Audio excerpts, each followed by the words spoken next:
നമ്മൾ മനുഷ്യർ ഈ ഭൂമിയിൽ തന്നെ പരിണമിച്ചതാണോ അതോ മറ്റേതെങ്കിലും ഗ്രഹത്തിൽ നിന്ന് ഭൂമിയിലേക്ക് ചേക്കേറിയതാണോ? അതെ, ഒന്ന് ചിന്തിച്ചാൽ ഈ ഭൂമിയിൽ സാഹചര്യങ്ങൾക്കനുസരിച്ച് ചിന്തിക്കുവാനും അതിനനുസരിച്ച് പ്രവർത്തിക്കാനും കഴിയുന്നത് നമുക്ക് മാത്രമാണ്. എന്നാൽ മറ്റു ജീവികളെ നോക്കുകയാണെങ്കിൽ അവയ്ക്ക് അവയുടേതായ ഒരു ജീവിത ശൈലിയുണ്ട്.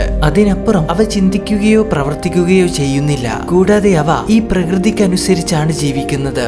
എന്നാൽ നമ്മളോ നമുക്കനുസരിച്ച് ഈ പ്രകൃതിയെ തന്നെ മാറ്റിയെടുക്കുന്നു. അതുപോലെ തന്നെ ചില ജീവികൾക്ക് വിസിബിൾ ലൈറ്റിന് പുറമെ ഇൻഫ്രാറെഡ്, അൾട്രാവയലറ്റ് പോലുള്ള ഇലക്ട്രോ മാഗ്നറ്റിക് വേവുകളെ കാണാൻ സാധിക്കുന്നു. കൂടാതെ പ്രകൃതിയിൽ നടക്കാൻ പോകുന്ന അപകടങ്ങളെ മുൻകൂട്ടി മനസ്സിലാക്കാനും അതിനനുസരിച്ച് സുരക്ഷിതമായ സ്ഥലങ്ങളിലേക്ക് മാറാനും അവയ്ക്ക് സാധിക്കുന്നു. എന്നാൽ നമ്മൾ മനുഷ്യർക്ക് ഇങ്ങനെയുള്ള ശാരീരികമായ കഴിവുകളൊന്നുമില്ല.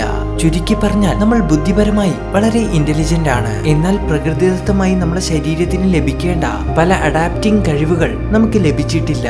സോ ഇങ്ങനെയൊക്കെ ചിന്തിക്കുമ്പോൾ നമ്മുടെ എവല്യൂഷനെ കുറിച്ച് ചില സംശയങ്ങൾ തോന്നാം. അതായത് ഒന്നുകിൽ നമ്മുടെ ആൻസസ്റ്റേഴ്സ് വർഷങ്ങൾക്ക് മുൻപ് മറ്റേതെങ്കിലും ഗ്രഹത്തിൽ നിന്ന് ഭൂമിയിലേക്ക് വന്നതാകാം, അല്ലെങ്കിൽ വർഷങ്ങൾക്ക് മുൻപ് നമ്മുടെ എവല്യൂഷന്റെ ഒരു ഘട്ടത്തിൽ വളരെ ഇന്റലിജൻസ് ആയ അന്യഗ്രഹ ജീവികളുടെ ഇടപെടലുകൾ സംഭവിച്ചിട്ടുണ്ടാകാം. അതായത് നമ്മുടെ പ്രകൃതിക്കനുസരിച്ച് ജീവിച്ചു വന്നുകൊണ്ടിരുന്ന നമ്മുടെ ആൻസസ്റ്റേഴ്സ് ആയ ജീവികളുടെ ജീനുകൾ എഡിറ്റ് ചെയ്യുകയും അവയ്ക്ക് മ്യൂട്ടേഷൻ വരുത്തിയിട്ടുമുണ്ടാകാം. പിന്നീട് അവയ്ക്ക് പരിണാമം സംഭവിച്ചപ്പോഴായിരിക്കും ഇന്റലിജൻസ് ആയ മനുഷ്യരുണ്ടായത്.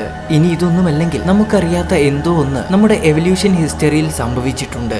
സോ ഈ പറഞ്ഞ കാര്യങ്ങളൊക്കെ ഞാൻ ഈ ടോപ്പിക്കിനെ കുറിച്ച് റിസർച്ച് ചെയ്ത സമയത്ത് എനിക്ക് തോന്നിയ സംശയങ്ങളാണ്. ഇതിന് ശാസ്ത്രീയപരമായി വാല്യൂ ഉണ്ടോ എന്ന കാര്യം എനിക്കറിയില്ല.